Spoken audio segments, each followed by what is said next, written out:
다시 말씀드리겠습니다. 신정부 근로자문위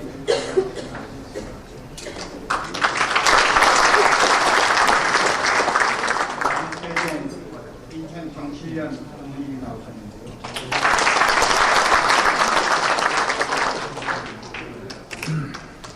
조건호 인천 사회복지 공동모금회의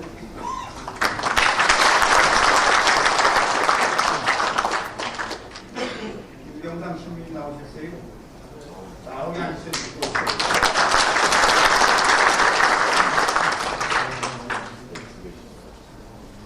송영길 인천광역시장님 나오셨습니다.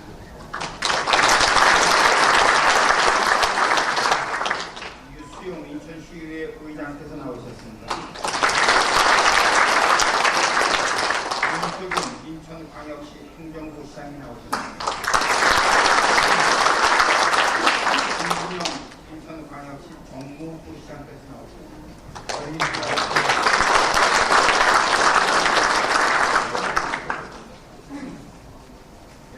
김포군수님 나오셨나요? 아 지금 저기 올라오고 계십니다, 회장님. 잠깐만요. 회장님이 좀 하시고.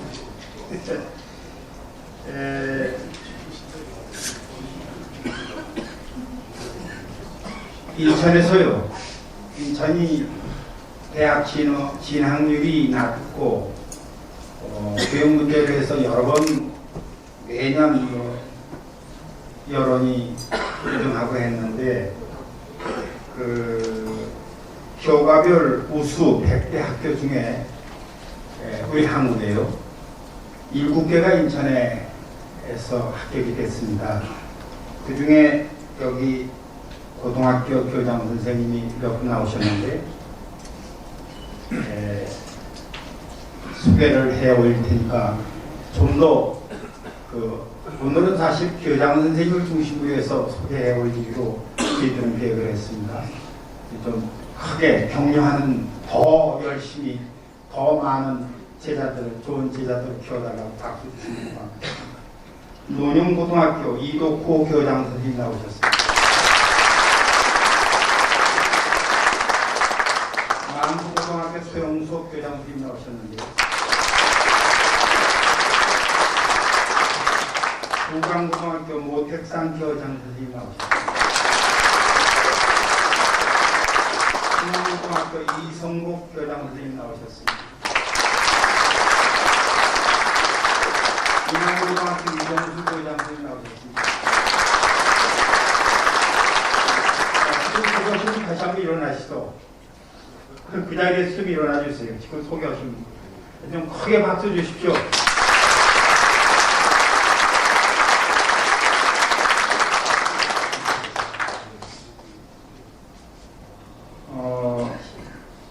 인천교육청과 교과부 발표에 보면은 인천에 있는 학교들이 학력이 많이 향상되었다고 했습니다. 오늘 일선에서 쓰신 교장 선생님들이 자리를 같이 했는데요. 먼저 동강 초등학교 진영석 교장 선생님 나오셨습니다.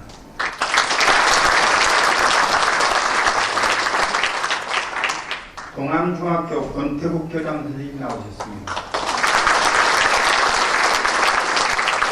연수중학교 박기목 교장 선생님 나오셨습니다. 선인고등학교 이길수 교장 선생님 나오셨습니다. 어떻게 앉으세요. 인하사대부고 이후근 교장 선생님 나오셨습니다. 한국고등학교 이윤재로 교장 선생님 나오셨는데요. 인천고등학교 조성국 교장 선생님 나오셨습니다.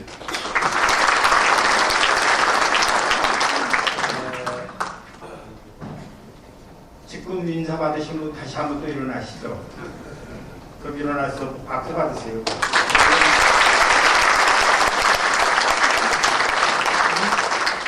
이 박수가 인천 시민이 얼마나 교육에 대해서 관심이 크고 교장 선생님들에게 열망하는지를 받아주시면 고맙겠습니다. 인천초 중고 운영연합회 회장 김재원 씨가 나오셨는데요. 그 일행입니다.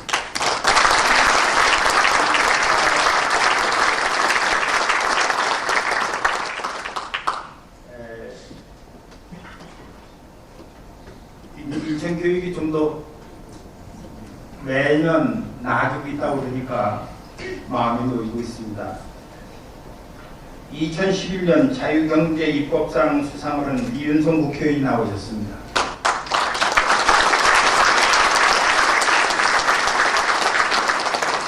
국당 NGO 모니터단 3년 연속 우수위원 선정이 되신 홍인표 의원 나오셨습니다.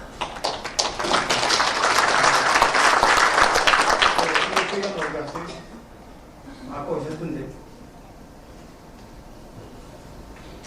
신하경 의원 나오셨습니다.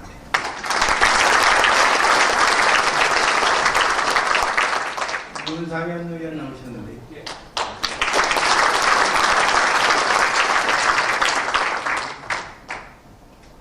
강기혁 변호사 나오셨습니다. 이철국 교수 나오셨는데 조영길 변호사 나오셨습니다.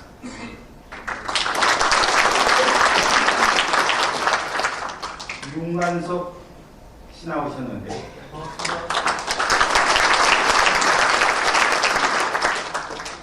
김정석 인천일보 회장 나오셨습니다. 박영복 경일보서 사장 나오셨습니다.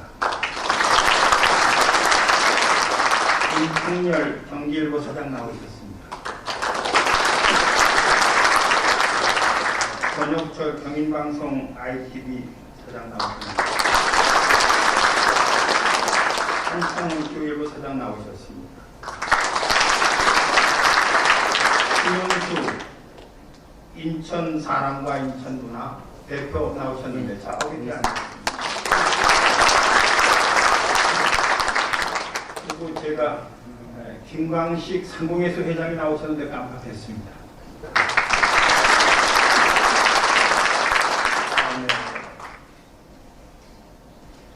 박남춘 씨도 나오셨는데요. 안녕하십니까. 전 청장 박성수 씨도 나오시고요.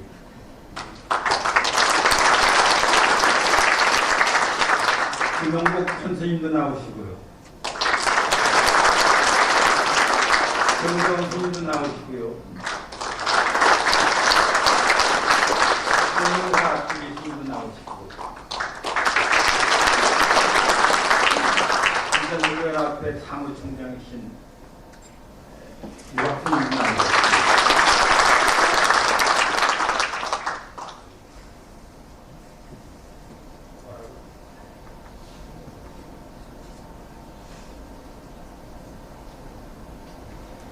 김보 시장님 나오셨어요? 어디 계세요?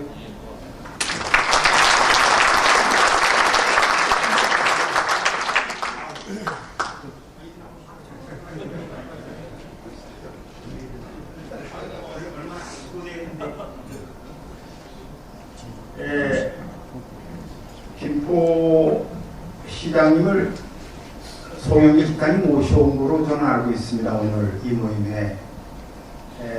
인천 보통고등학교 나오셨죠? 네, 고등학교는 인천 보통고등학교 나오시고 김포 태생이시고요. 사실은 신대용 인천시장, 박종우 인천시장, 그다음 이 근래는 우리 최 시장 이렇게 그 김포 분들이 인천에 와서 시정을 대푼 약 따져보니까 10년쯤 됩니다. 그러니까 김포 분들하고 인천하고는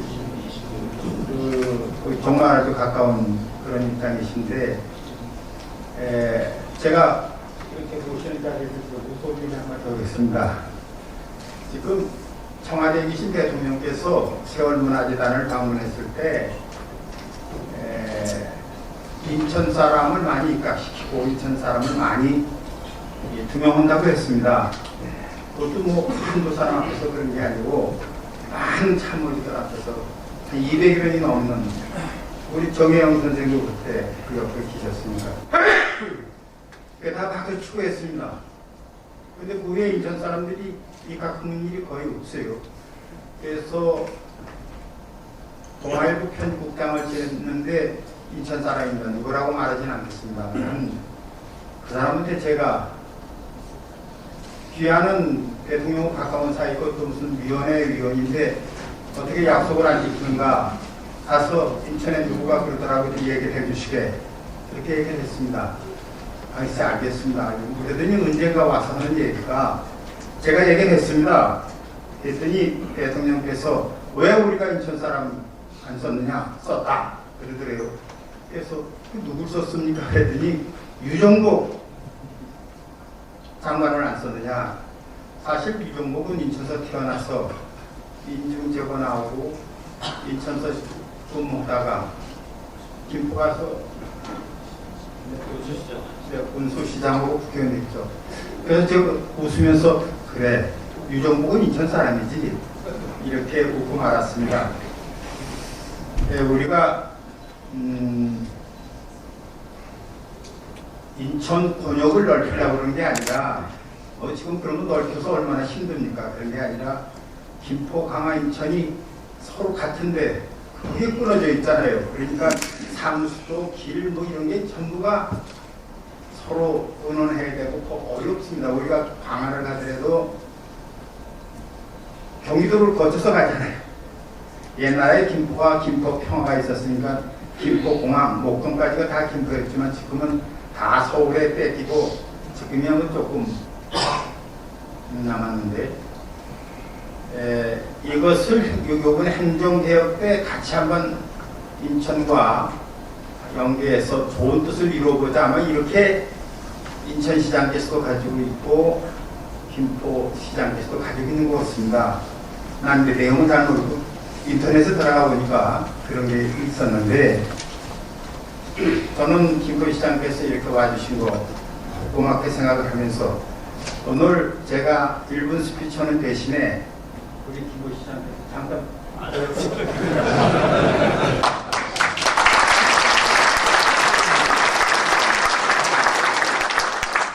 지금 지용태 선생님께서 통합 관련해서 말씀을 주셨는데 그런 건 아니고요.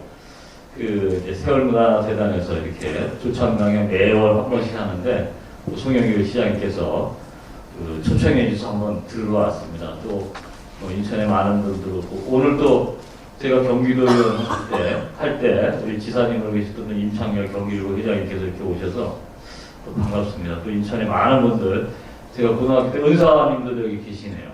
또 오셔가지고 또 오늘 좀 세월문화재단 강연도 좀 듣고요. 또 통합에 관한 논의는 이제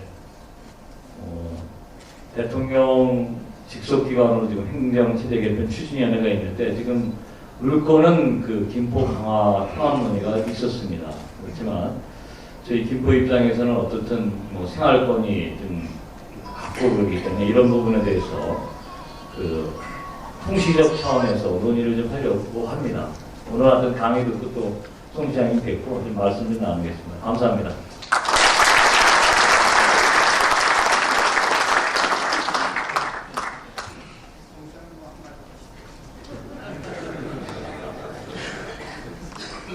안군의 인천시험장 이용호 선생께서 여기 앞에 딱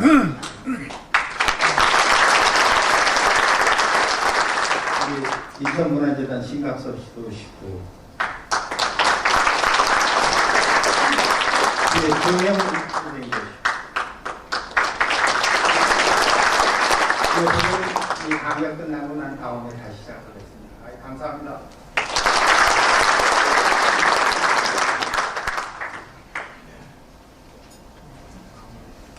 제가 좀 잠깐만 소개할 분들이 있는데요. 죄송합니다.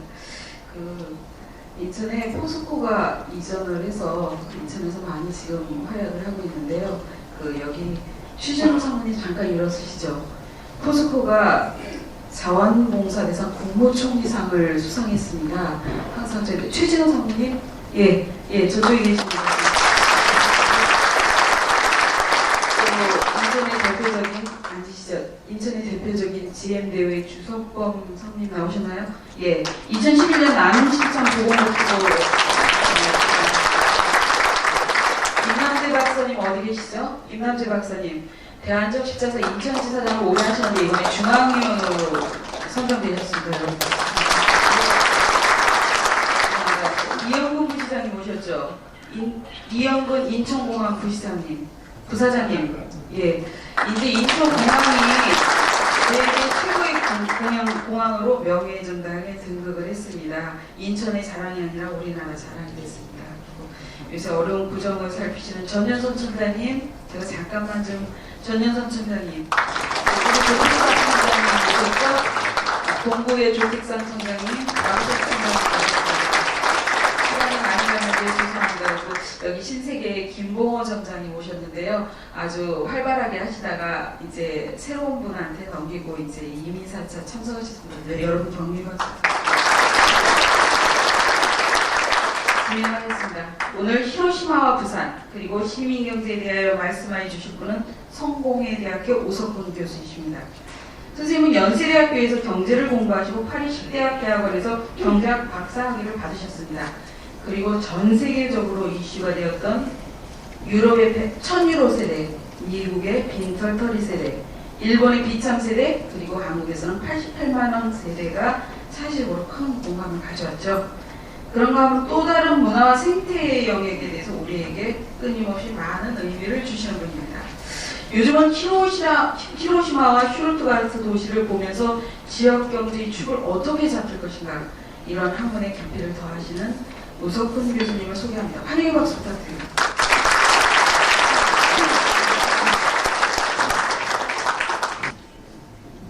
그죠? 이게 들어가는 오석훈이라고 하죠. 이렇게 반갑습니다.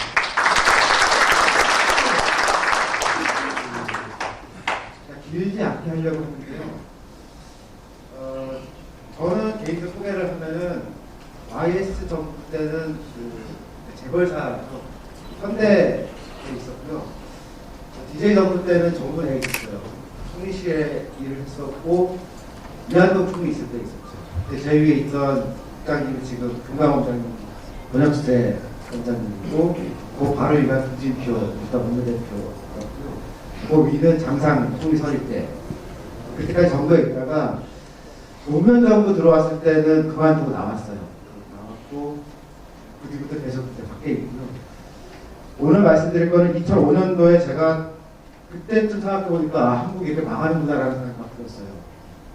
10,000불 넘어갈 때에서 20,000불 넘어갈 때 우리가 선의 문제가 있고 망한다고 생각하고 그 뒤에 저희가 이제 그 스위스, 쭈리히나 이런 유럽국가에 연구를 했었는데 몇 년 전부터 그게 너무 멀어서 조금 다른 모델을 찾아보자라고 얘기를 좀 생각했고요. 그때 찾은 것 중에 하나가 히로시마에 대한 얘기였어요. 그 얘기 조금 하면서 망하는 거는 피할 수가 없을 것 같은데 그 뒤에 어떻게 움직일까 뭐 그런 고민을 좀 해봤습니다.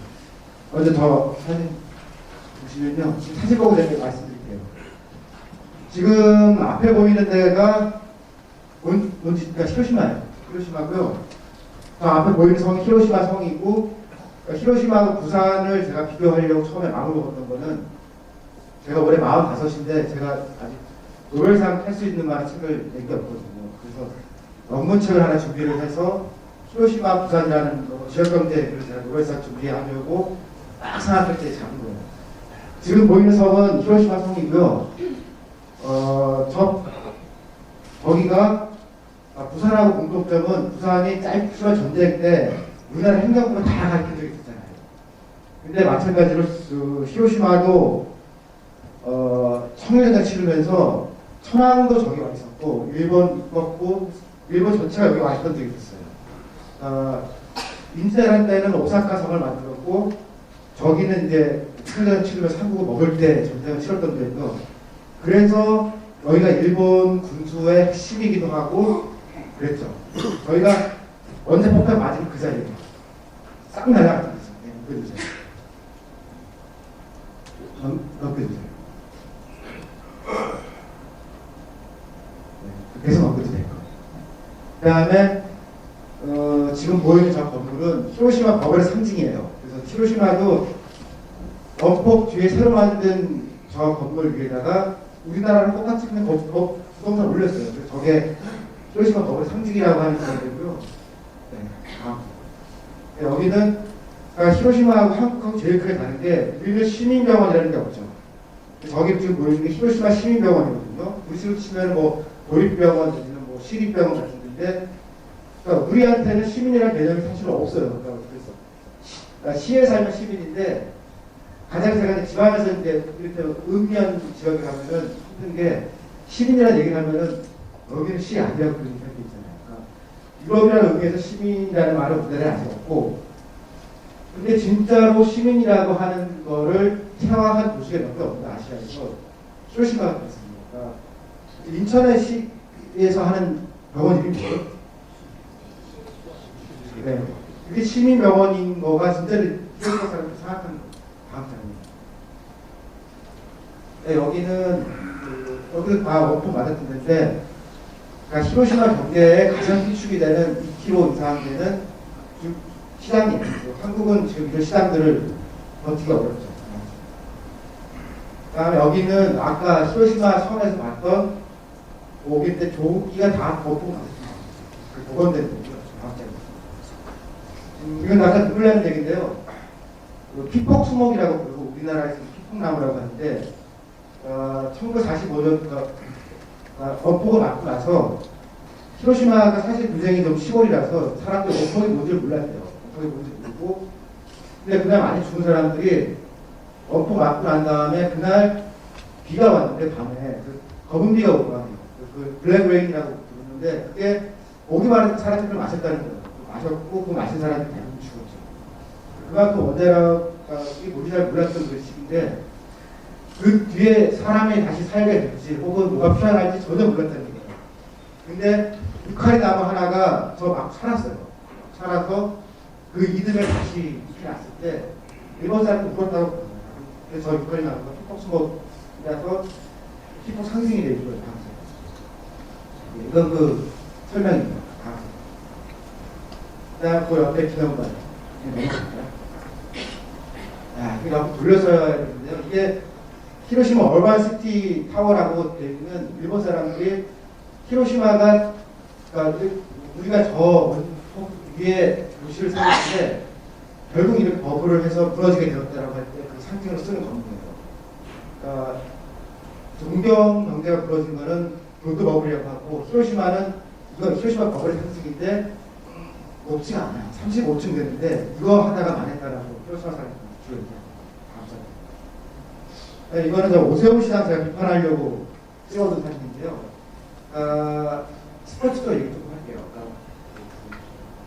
히로시마에 있는 구단이 일본 내에서 거의 유일하게 시민구단이라고 부르는 구단, 히로시마 토요카프라고 부르죠. 근데 저기는 구 도심에 있던 원래 히로시마 구장이었는데 나중에 신구단으로 옮깁니다. 구장을 옮기는데 그 다음 장면.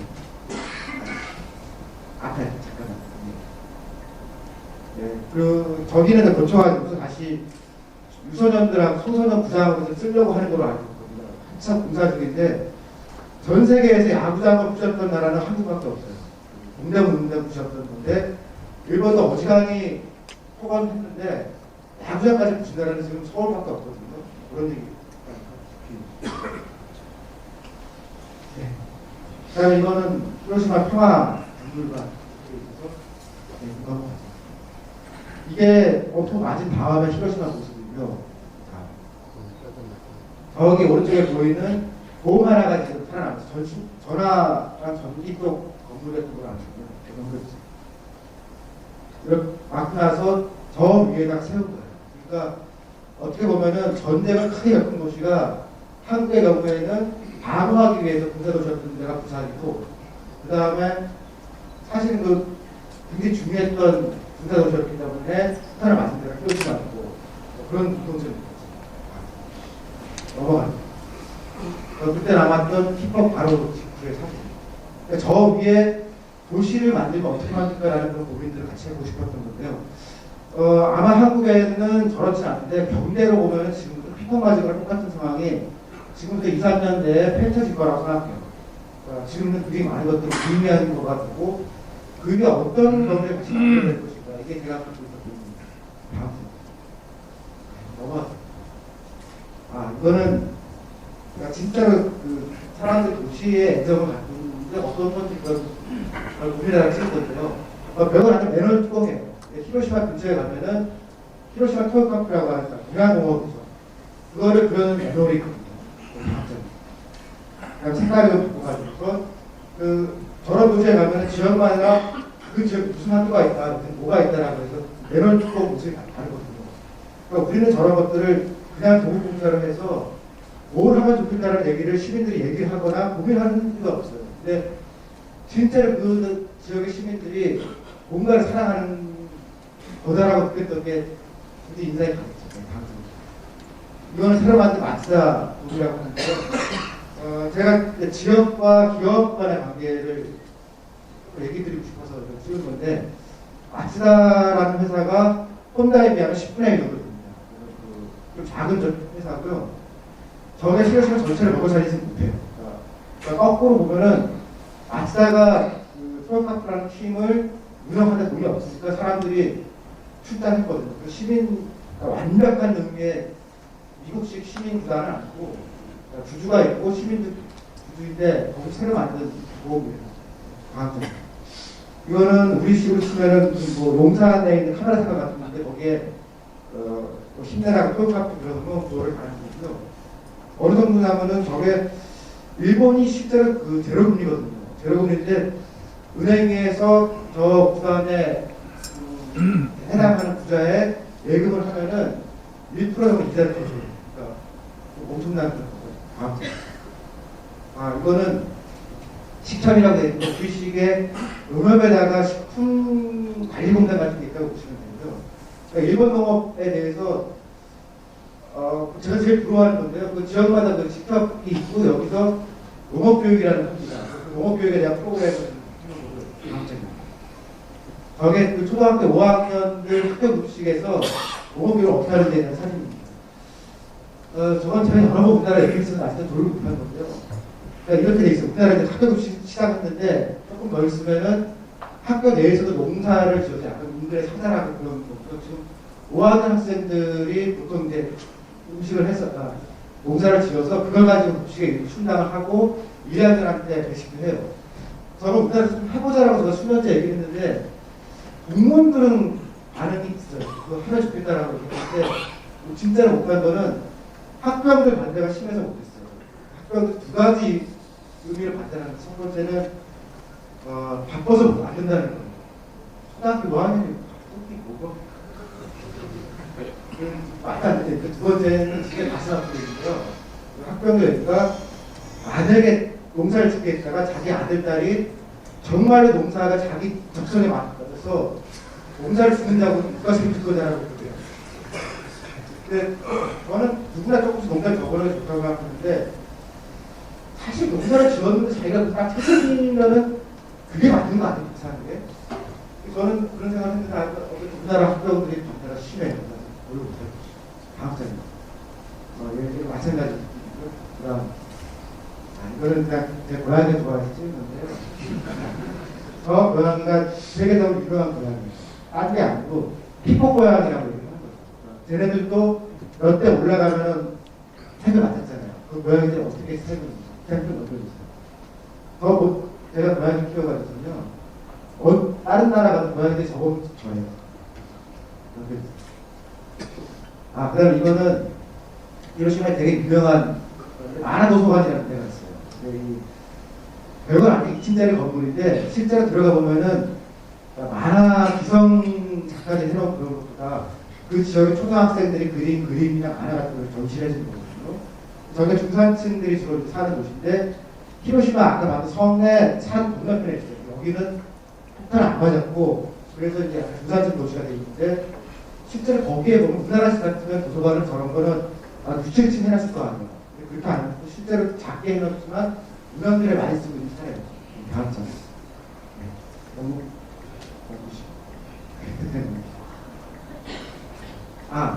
여기까지 한번 끝낼게요. 이거는 히로시마 시향에 관한 얘기인데 한 30년 전 됐어요. 히로시마 시향이 이렇게 잘한다고 유명하거든요. 우리나라가 비교를 해보니까 잘하는 이유가 유명한 사람 추천해서가 아니고 진짜로 시민들하고 그걸 같이 한다는 걸 그냥 모르겠어요.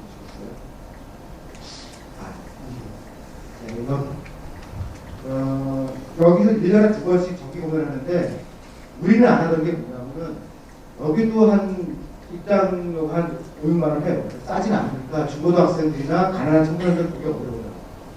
근데 리허설이라는 걸 하더라고요. 그 시민들 한 200명 정도가 미리 편지를 써서 내가 왜 이걸 꼭 봐야 되는지를 설명을 해주면은 거기 설명을 해서 그 연습 공연 때 2번을 와서 볼 수 있게 해주거든요. 제가 만약에 음악을 전공하는 고등학생이 대학생이었으면은 시향에서 진짜로 하는 걸 봤으면은 굉장히 감동적이었을 거예요. 그걸 보고 우리나라 이제 시향이나 이런 데 운영하는 거 보니까 시민들하고 그게 너무 못하더라고요. 조금 더 시민들하고 같이 얘기하고 연습 때 들어가고 그런 식의 고민들 하면 좋지 않겠냐 이런 생각도 좀 했었고요. 지난 사진 그만보고 제가 이런 과정 통해서 본 거는 뭐냐면은 한국은 아직도 탑다운이라는 거예요. 뒤에서 밑으로 떨어뜨리고 실제로 그 시민들이라고 얘기할 수 있는 그런 게 없어요. 없고 큰 거, 예전에 80년대까지는 중장대형 산업 쪽이 들어가려고 했고, 지난 10년 동안에는 북방병 그런 얘기를 했었죠. 나라가 잘 되면 나라가 부자가 되고, 부자가 강한 거다. 제가 우리나라가 언제부터 힘들어졌는지를 집계해가지고서 키는 내 시간이고요. 와인은 내 소득이라고, 입는 소득이라고 치면 보통의 경제학자들이 이렇게 생각해요. 세상은 시간이 지나면 우리 점점 더 부자가 된다는 그런 의미가 있어요. 의미는 아시겠죠? 성장이라고 얘기했는지 이렇게 생겼을 거라고 하는데 이걸 가만히 보면은 그림이 이렇게 생긴 게 나오고 이렇게 생긴 게 나옵니다. 뭐 이거는 시간이 지나면 지날수록 점점 줄어드는 거, 이거는 점점 높아지는 건데 비중이라고 보시면 되고요. 이렇게 되는 게 음식비예요. 식대료. 그러니까 자기 소득 중에서 음식이 차지하는 비중은 점점 부자가 돼서 줄어들고 국민 내에서 그렇다라고 보기는 하죠. 이거를 엔게이지수 같은 걸 해서 얼마나 그 나라가 선진화되었느냐라고 하면은 이런 걸 가지고 있어요. 거꾸로 올라가는 거는 문화지출이 올라가요. 지난 6년간 정상적인 국가 다 그랬어요. 그래서 나라가 잘 살게 되면은 이를테면 점점 더 극장에도 많이 가고 영화도 많이 보고 뭐 악기도 사고 그렇게 되는구나. 되게 제일 처음 했던 사람들은 100년 전에 존 스튜어트 밀이라는 사람이 그 얘기 했었어요. 근데 한국도 2002년까지 이렇게 됐는데 요즘 거꾸로 뒤집혔어요. 우리나라는 음식비가 늘고 문화지출이 줄고 있어요. 이거 설명하는 제일 좋은 방법 두 가지만 설명드릴게요. 그냥 기회로 얘기하면 인간들이 돼지형 인간이 됐다고 얘기하는 거예요. 돈을 벌면 벌수록 뭐 불안을 더 쓰고 먹는 데 많이 쓴다. 그 다음에 가난해진 걸 사실입니다. 연봉소득만 높아졌지 실제로는 가난해진 거니까 이게 거꾸로 된 거다라고 두 가지 방식이 있는데요. 근데 실적으로 보면은 지난 정부 때 제가 제일 잘했다고 생각하는 거는 도서관 사업이었어요. 작은 도서관을 비롯해서 그런 것들도 했고 도서관 기본법도 지난 정부 때 만들었고 그 다음에 사서조사가 학교에 들어가는 사서 선생님들이 지난 정부 때 생긴 제도거든요.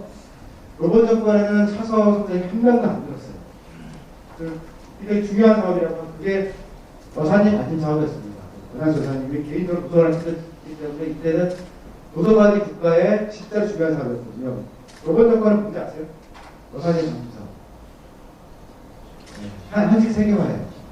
그래서 국가가 이 뒤에서 굉장히 중요한 게 도서관이었다는 식은 처먹는 걸로 바뀌었죠. 근데 이거는 사실 정치가 그런 거냐 그러면 국민 자체가 바뀐 거예요. 그런 경향이고 채널도 이 기간 동안 생긴 테이블 텔레비는 아무 때나 그런 문화 쪽 관련 일이 많이 있고요. 최근에 생기는 케이블 방송은 올리브 TV나 쿡 TV 같은 없는 채널들이 많이 생겨요. 그게 잘 돼요. 그래서 저는 이게 개인적으로는 이명박 정부 들어와서 이렇게 된 거다. 2006년, 7년도 이후에 변화라고 생각을 하려고 런그 시작했는데요. 아니더라고요. 아니고 진짜로 이게 준 거는 2002에서 2003년부터 줄었더라고요. 제일 많이 준 거는 다시 손 들어가지고 올해 CD 사신 분 있어요? 음악 CD 사신 분. 한 장이요.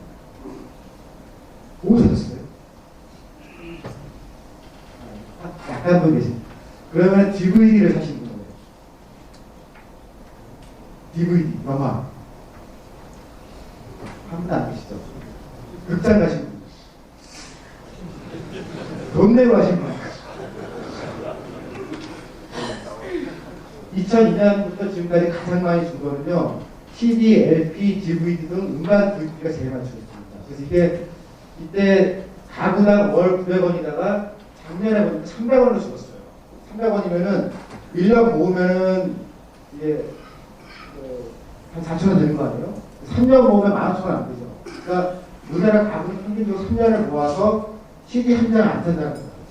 그러니까 가수들이 먹고 살 수가 없겠죠. 그래서 가수들이 그래서 TV에서 부르면은 더 나오잖아요. 원래 가수들 TV에 안 나오고 싶어 하지만 이게 많기 때문에 더 나올 수밖에 없거든요. 마지막 밀렸어요. 그러니까 100만 장에 2002년도에 G.O.D 2집이 마지막이었어요. 이 또 음악은 망한 거죠.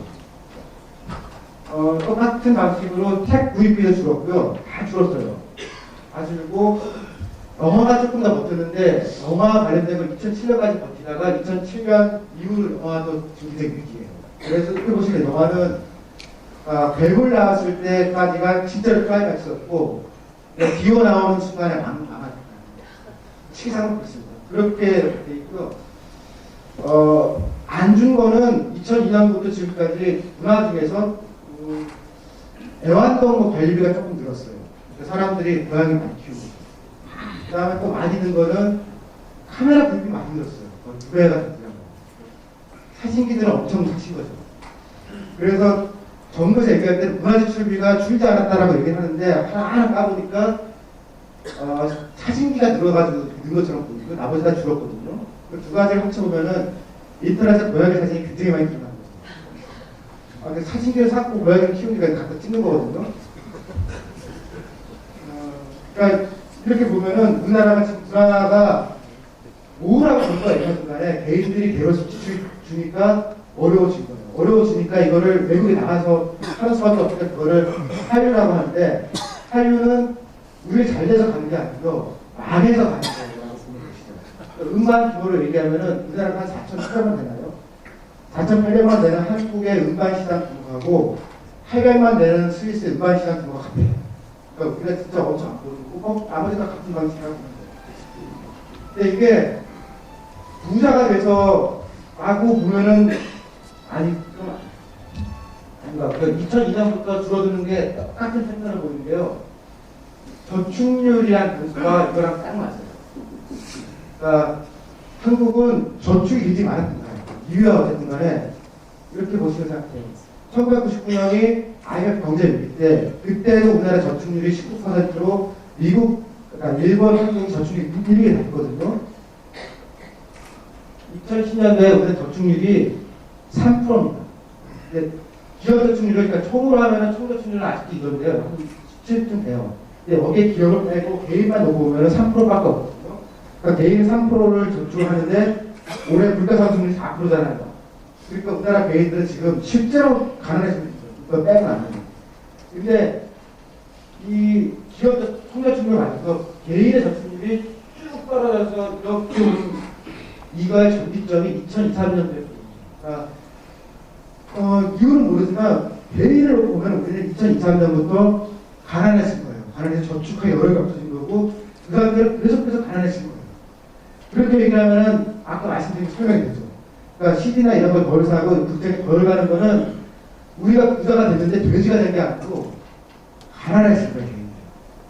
개인들 가난해지고 이 과정에서 죽을 수는 없으니까 결국은 이제 토건으로 오거나 투기로 들어온 건데 재테크나 투기가 개인을 부유하게 해주진 않거든요. 그리고 국가차도 마찬가지예요. 그러니까 여기서 좀 사라진 게 뭔가 다양성을 추구하고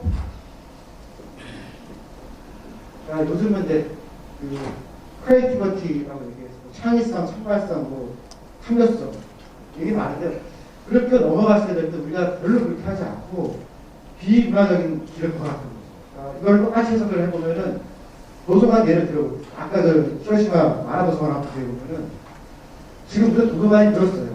늘었는데 어떤 문제가 생겼냐면 도서관을 새로 짓고 리노베이션에 돈을 많이 쓰다 보니까 도서관에 책 살 돈이 없어요. 근데 도서관이라고 하는 책을 사고 사설을 새로 집어넣어야 그게 도서관인데 건물을 짓느라고 우리가 지금 도서관에 돈이 없거든요. 카메라도 얘기는 똑같아요. 카메라가 이렇게 이 기간 동안 많이 들었으면은 카메라를 먹고 사는 사람들이 그려야 될 거 아니에요. 근데 카메라로 직업을 하는 사람들이 이 기간 동안에 10분의 1이 죽었어요.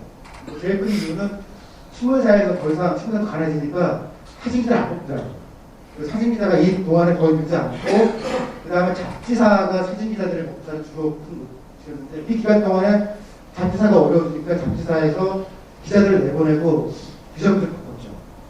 그러니까 카메라에는 돈을 많이 쓰는데 이쪽 하드웨어죠. 카메라로 사진 찍는 작가는 먹고 살기 힘들어진 이 시기거든요. 거의 대부분의 전 쪽이랑 똑같은 일을 벌었어요. 이거의 제일 상징적이었던 게 오페라하우스 때 제가 봤거든요. 그래서 오페라하우스 짓는다고 할 때 제가 그때도 반대했어요. 그러니까 오페라하우스가 엄청 큰 나라가 두 군데가 멕시코와 호주가 그렇거든요. 둘 다 식민지 출신이에요. 자기 식민지 출신일 때 그 사람들이 자기 모국에 있는 걸 멋있게 하자고 그럴 때 보통 오페라하우스를 크게 지어요. 독일은 워낙 이렇게 있거든요.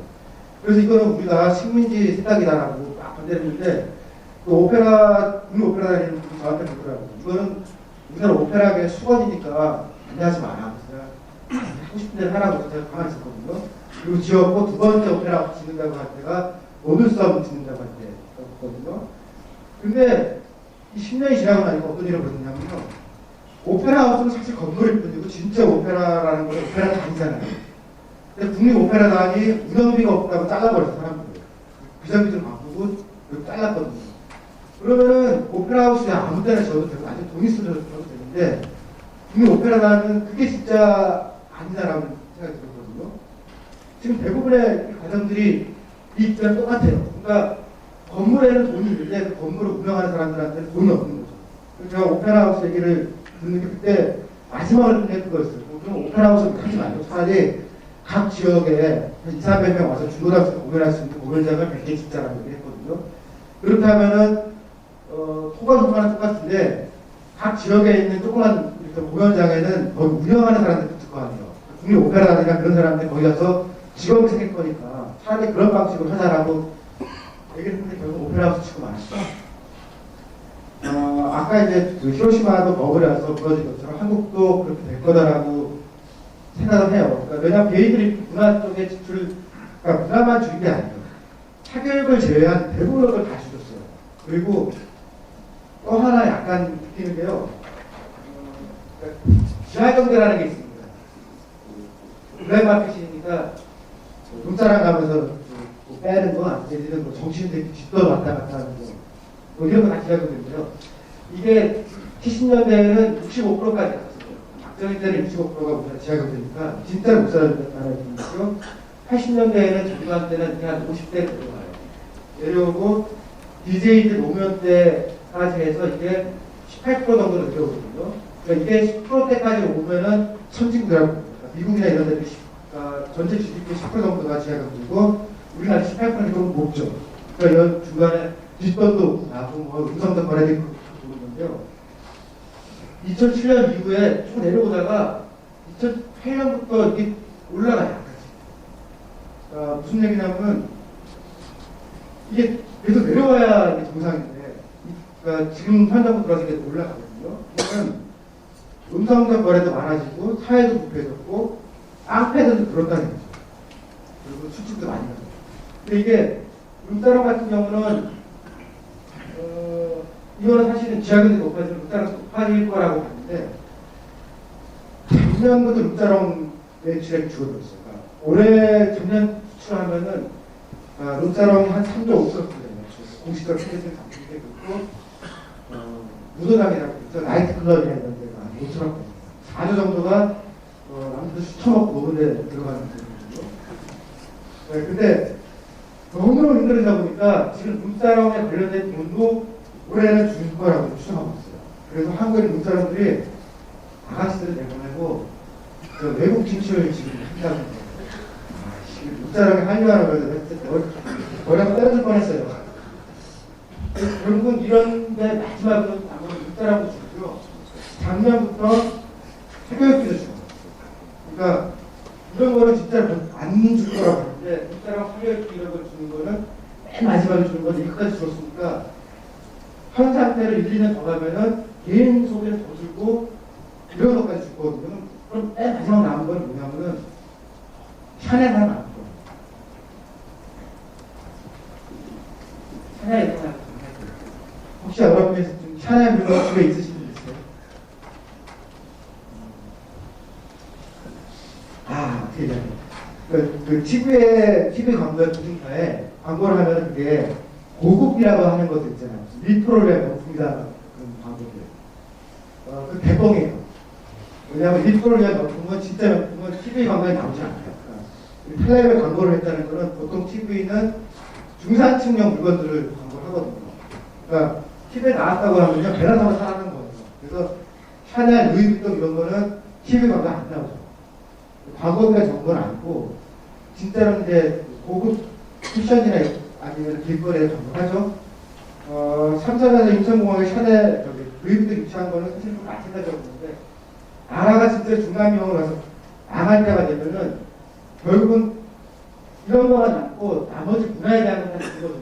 그리고 심지어 우리는 지금 룸사롱이나 아니면은 새벽까지 주고 있으니까 총체적으로 지금 이 상태는 개인 입장에서는 되게 위기라고 보는 거예요. 여기까지는 저 말고도 다른 사람들이 예상하는 건데 이 다음번 전환의 주체가 뭐가 돼야 되냐라고 아까 제가 히로시마 말씀드린 게 우리는 한 번도 시민이라는 얘기를 안 해봤거든요. 시민들이 진짜 논의를 해서 같이 지역에서 뭔가를 만든다는 것은 뭘까라는 질문이 다음 단계 질문이어야 된다라고 하는 게 저희 희망 상황이었는데 진짜로 그런지 모르겠어요. 근데 아직은 저는 가능성이 있다고 생각하는 게 이 속도가 지금보다 훨씬 더 빨랐다고 하면은 진짜 아무것도 못하고 중단명으로 됐을 것 같은데요. 아직은 조금 더 버티고 있어요. 그러니까 저축률이 플러스인 것 같아요. 신기한 거거든요. 사람들 없어도 조금씩은 저축하고 있는 거예요. 그냥 다음 정권, 다음 단계에 우리가 나아졌다라는 거를 수치상으로 확인하기 위해서는 저축률이 다시 10 이상으로 올라갔으면 괜찮은 거죠. 사람들이 목살만 쓰시고 아까 떨어져 나갔던 문화지수가 올라가서 다시 사람들이 극장에 가기 시작하고 문화를 사기 시작하고 문화에 관한 걸 쓰기 시작할 때 그때가 되면은 우리나라가 좋아졌다라고 볼 텐데 5년 내에 이런 상태가 올 거냐 그거는 지금부터 1, 2년 동안 우리가 어떻게 하는지 달려있다고 생각합니다. 네, 아직 50분까지 고생하셨습니다.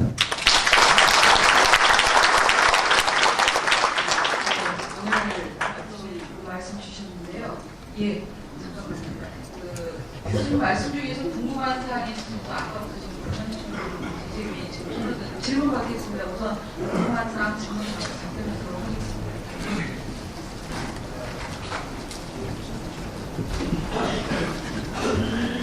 제가 질문이라기보다는요.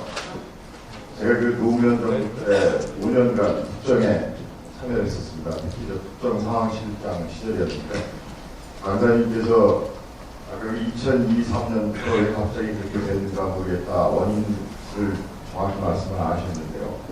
제 개인적인 얘기는 지금 사회에 굉장히 단면적인 말씀을 하셨지만 저게 총체적 저희 국가의 위기 구조에서 온다고 생각합니다. 2023년에 저런 일이 벌어진 게 98년도에 저희가 여기 김창렬 회장님 계시지만 굉장히 고생 많이 하셨지 않습니까? 그 IMF 외환위기를 맞았을 때 구조조정을 했어요, 저희가. 급격히 구조조정을 하다 보니까 구조조정된 분들이 다 기술을 가지고 문화산업이나 이런 데 들어갈 수가 없었던 거죠. 그러니까 그분들이 다 차려구경하냐고 음식점이에요. 근데 그런 그 어려움을 겪다가 그걸 또 희생시켜 보려고 우리 DJ 정부 때 카드를 굉장히 내줬지 않습니까? 그러니까 신용불량자 400만 명이 생긴 거거든요. 제가 국정상황실장 2년간 그 문제를 풀어보려고 온갖 머리를 써도 그 혁혁이 쌓인 그 문제를 풀지 못했던 거예요. 게다가 지금 저희 경제 구조에서 아무리 투자를 해보십시오. 일자리가 안 생기지 않습니까? 청년 실업이 생기지 않습니까? 그들이 문화의 주체가 돼야 되는데 전혀 못하거든요. 일자리가 없는다고 해서 돈을 쓰겠습니다. 그래서 이게 굉장히 단편적 그 말씀 속에 저희 국가의 총체적 그 위기가 담겨 있는 거라고 생각합니다. 그래서 저 말씀에 전적으로 동의하고요. 다만 제가 부가적으로 질문보다는 제가 국정에 몸담았던 측면에서 원인적인 얘기를 좀 말씀드렸습니다. 감사합니다. 저는 그냥 동작자로서 이게 보기 전에는 이랬을 거라고 생각했어요.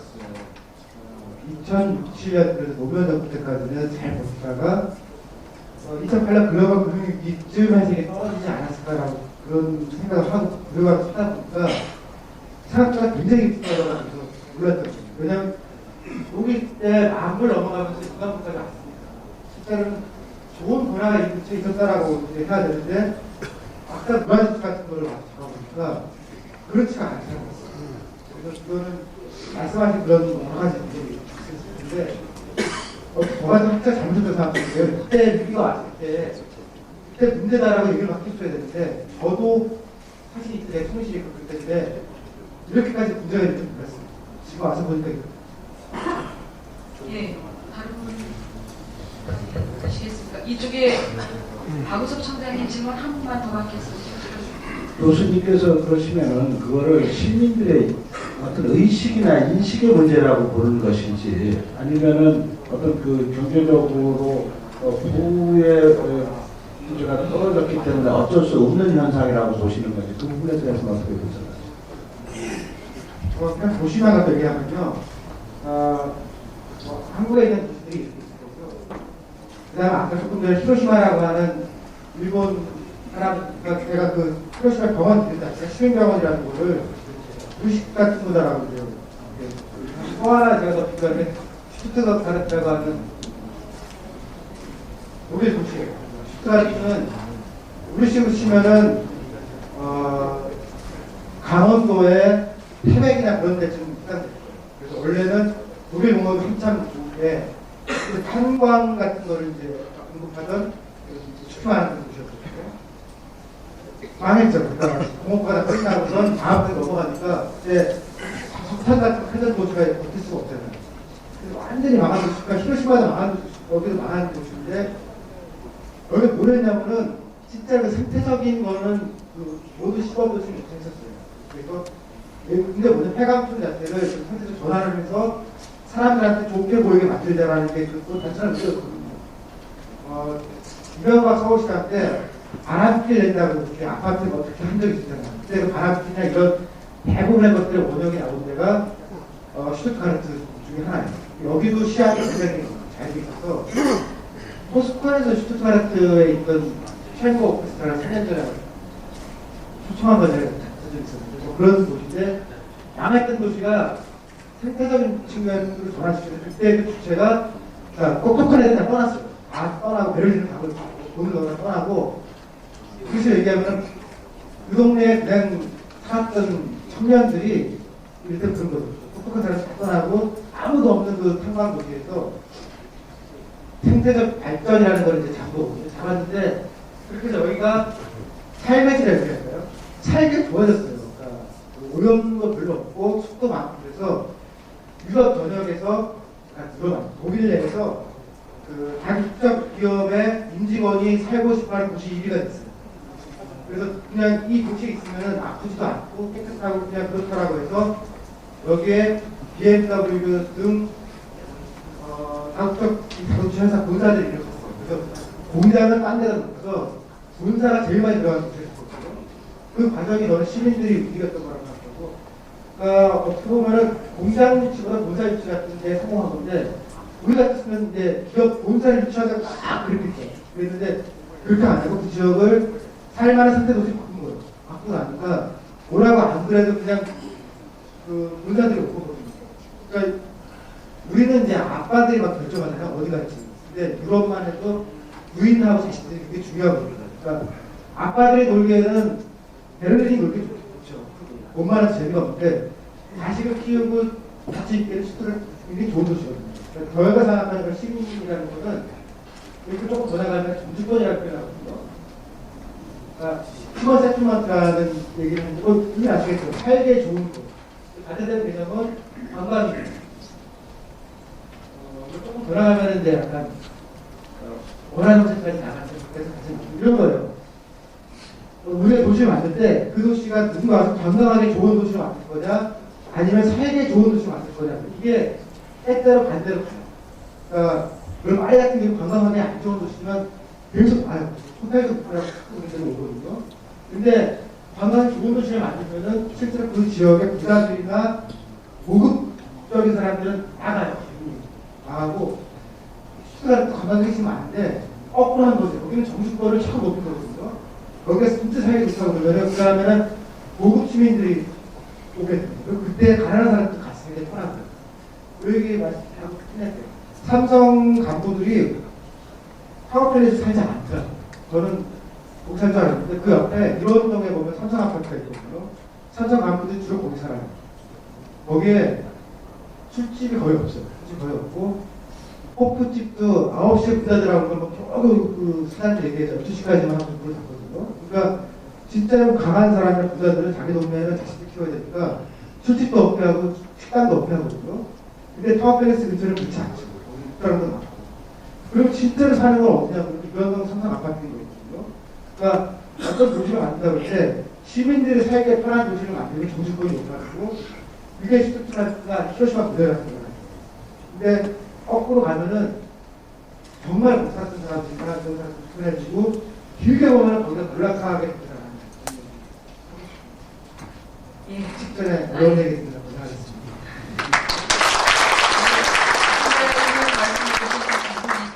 저희 감사한 마음을 전하는 시간을 잠깐 갖도록 하겠습니다.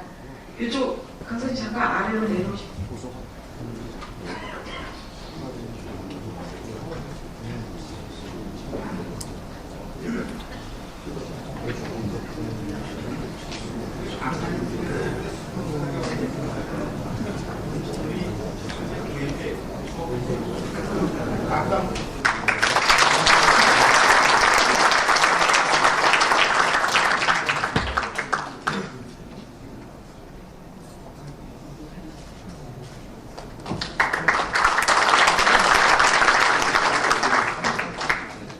오늘 아침 대화에 도움을 주신 분은 모아저축은행의 조재형 은행장이십니다.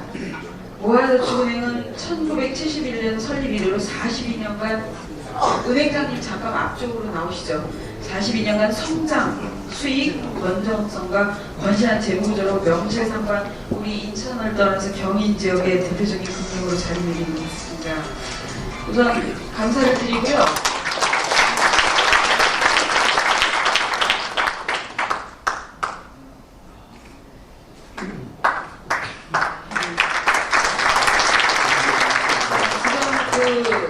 김성도 부행장님하고 모아저축은행의 임원들이 세월문화재단에 정말 뒤에서 보이지 않는 후원자들입니다. 잠깐만 일어서실까요? 우리 박수 좀.